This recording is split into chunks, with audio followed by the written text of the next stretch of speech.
You're listening to the Quint's podcast.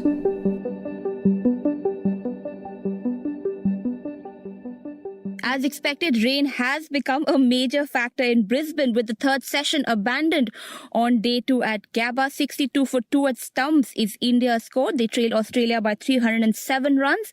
My guest Ayaz Memon is with us. Ayaz, a day that belonged to the Australians, you'd say?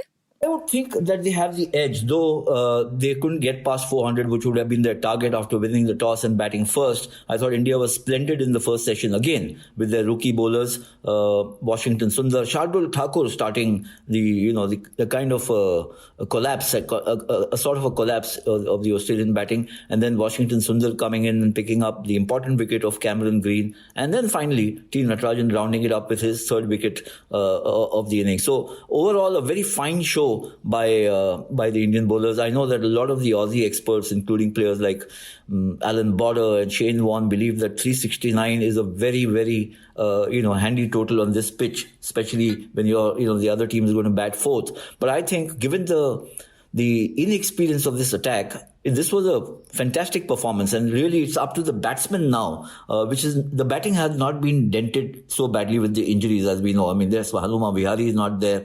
Virat Kohli in many ways is irreplaceable, but there's Rohit Sharma, there's Rahane, there's Pujara, there's Pant, Mayank Agarwal. So there's a lot of there's a lot of experience and depth in the Indian batting. But the batting also stumbled a bit because Gill fell early to Cummins. Cummins is one of those bowlers who comes and gets a wicket in his first spell. And then Lyon getting the better of Rohit Sharma, I think, was just about the turning point where the day's play was concerned. I think it just gave Australia the edge going into the third day because Rohit was batting marvellously. And, just when it looked like he had the bowlers at his mercy, he was beaten in the air and holed out to deep mid-wicket, a stroke which he might actually regret, having played at that stage of the match. I'm Menra Dorji. And I'm Ayaz Memon. And you're listening to the Aussie Challenge podcast on the Quint, powered by Farm Easy and MediBuddy.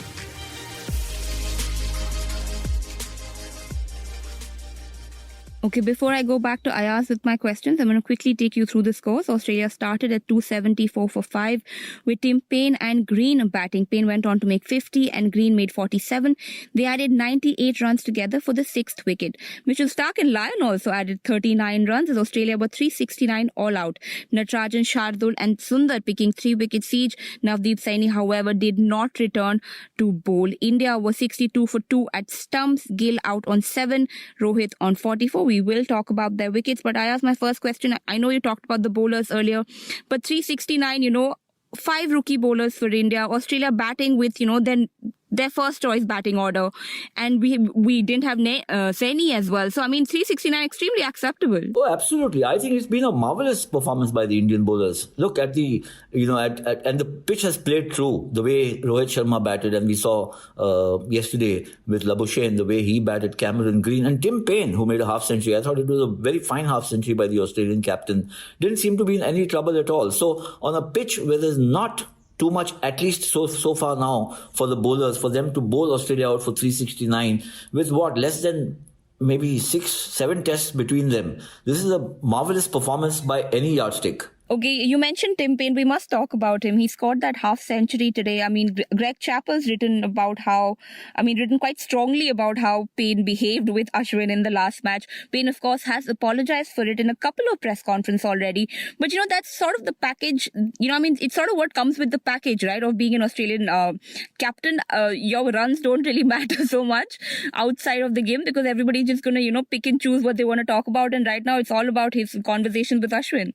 Well, look, what I liked about Paine is, what I didn't like about Paine was the way he went, jabbering away at Ashwin in the thick of that battle. And there is a point where you say cut off and let the guy play, let play continue rather than going on and on. So that was really unacceptable. But what I found, like redeeming what came from him was he apologized. He was very contrite. He called a special press conference to apologize for his act. I think he also sensed that his captaincy could be on the line, so maybe he did it for that reason. And then on the back of that, the criticism he's faced, the flack he's faced to come and make this half century, I think showed some character. And look, the cricketers across the world today, especially captains of teams, are under huge scrutiny. So you have to be very watchful and cautious at everything that you do. That's the nature of the times we live in, because media is omnipresent. There's nothing that escapes anybody's attention. And not just the media, I think the public at large. And Greg Chappell, for one, would know about this. Remember, he was one of the Australian captains who's still pilloried for the underarm delivery he asked his brother to bowl in a one-day match against New Zealand, way back, about 40 years back. So he knows a thing or two about being in the spotlight for the wrong reasons. Okay, Rohit Sharma got out on 44. He was opening with Shubman Gill. India's chosen to bat Mayank Agarwal lower down the order. But just Rohit's innings played well. We've talked about how he's looked solid while batting after joining the team in the last match. But, this was a match where we would have liked him to convert that 44 into maybe a bigger score, right? Most certainly. It's not just he looked solid. He looked very fluent. And in that kind of a mood, he's unstoppable, irrepressible. Rohit Sharma is a batsman that bowlers across the world fear when his feet are moving well, his arms are flowing freely, and the strokes are, coming all over the park. So he, as I mentioned, I think he had the bowling at his mercy. And then one has to give it also to Nathan Lyon for judging or reading that Rohit is going to jump out at him and play a big shot, and therefore just holding it back a bit, that delivery which beats him in the air. And Rohit, of course, went through with the stroke and then paid a price for it. But you're right. Rohit in that form, had he remained not out till the end of the day's play, would have been a different story tomorrow, because the Australians would have been forced to be on the defensive rather than on the attack right from the word go. Okay, India 62 for 2 at stumps. Again, Pujara and Rahane at the crease. We're trailing by 307 runs. This is a big, big partnership for us, right? We really, it's safe to say we're counting on these guys to do well tomorrow. Yes, I think, look, it's, the onus is on these two, because they're the most experienced players now remaining.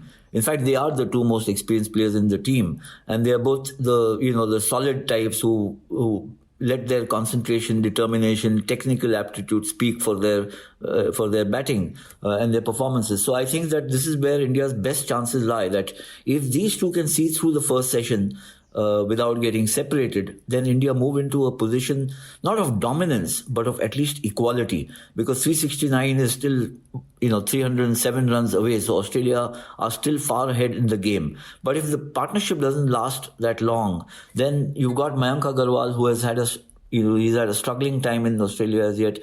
Pant is somebody who can turn things around with his ebullience, but to expect him to do it match after match after match, maybe expecting a little too much. So I think Pujara and Rahane is really the crux, as you mentioned. Okay, let's see how the two do together. We will be back with Ayaz tomorrow with the roundup of the day. Thank you so much, Ayaz, for joining us today. Thank you, Mandla.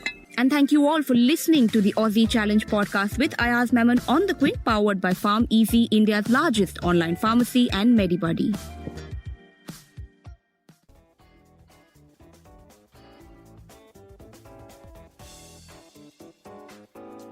Thanks for listening. Log on to the Quint's website and check out our other podcasts